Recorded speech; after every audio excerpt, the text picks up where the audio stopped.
భారతదేశంతో పాటు ఆంధ్రప్రదేశ్ కూడా ప్రపంచ వేదికపై వెలుగు నిలుతోందని ఆర్థిక మంత్రి పయ్యావుల కేశవ్ అన్నారు. విశాఖపట్నంలో ఏఐ డేటా సెంటర్ ఏర్పాటు చేయాలన్న గ్లోబల్ ఐటీ దిగ్గజం గూగుల్ నిర్ణయం ఒక్కసారిగా ప్రపంచ దేశాలన్నీ ఏపీ వైపు తలెత్తేలా చూశాయని అన్నారు. ఈ ఒప్పందాన్ని బాహుబలి ఒప్పందంగా పేర్కొనవచ్చు అని మంత్రి పయ్యావుల అన్నారు. ప్రపంచ పెట్టుబడులకు గమ్యస్థానం ఆంధ్రప్రదేశ్ అని ఆ ఒప్పందంతో రుజువైందని అన్నారు.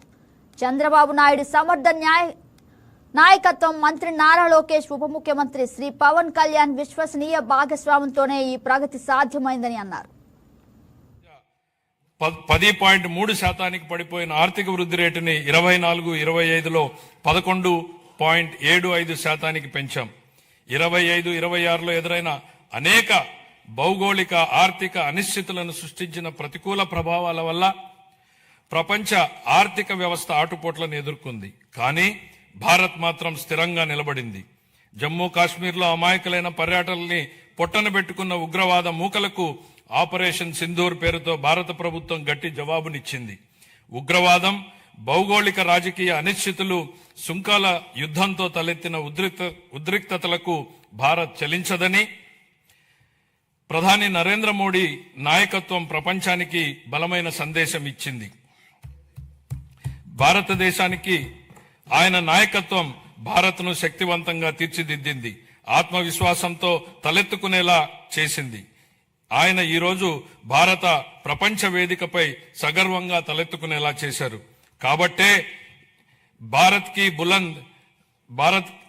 కి బులంద్ పెహచాన్ హై మోడీ అని యావత్ జాతి మొత్తం మోడీ నాయకత్వాన్ని అండగా నిలబడింది. భారత్ ఎట్టి పరిస్థితుల్లోనూ ప్రజల ప్రయోజనాల విషయంలో రాజీ పడబోదని ప్రపంచానికి అర్థమైంది.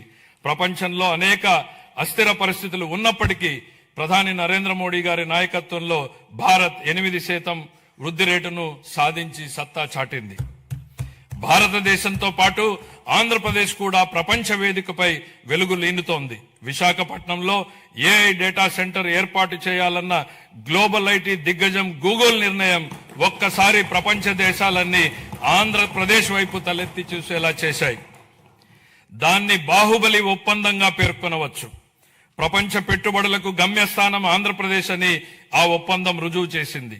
గౌరవ ముఖ్యమంత్రి చంద్రబాబు నాయుడు గారి సమర్థ నాయకత్వం, మరి యువ నాయకుడు గౌరవ మంత్రివర్యులు శ్రీ నారా లోకేష్ గారి విశేష కృషి వలన ఇది సాధ్యమైంది.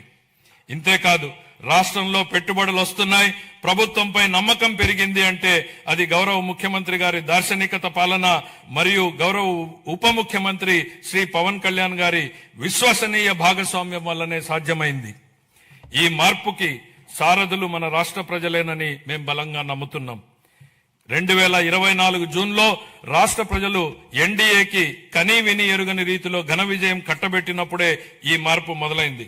ప్రజలు మాకు వేసిన ప్రతి ఓటు వెనుక వారి ఉద్దేశం బలంగా స్పష్టమైంది.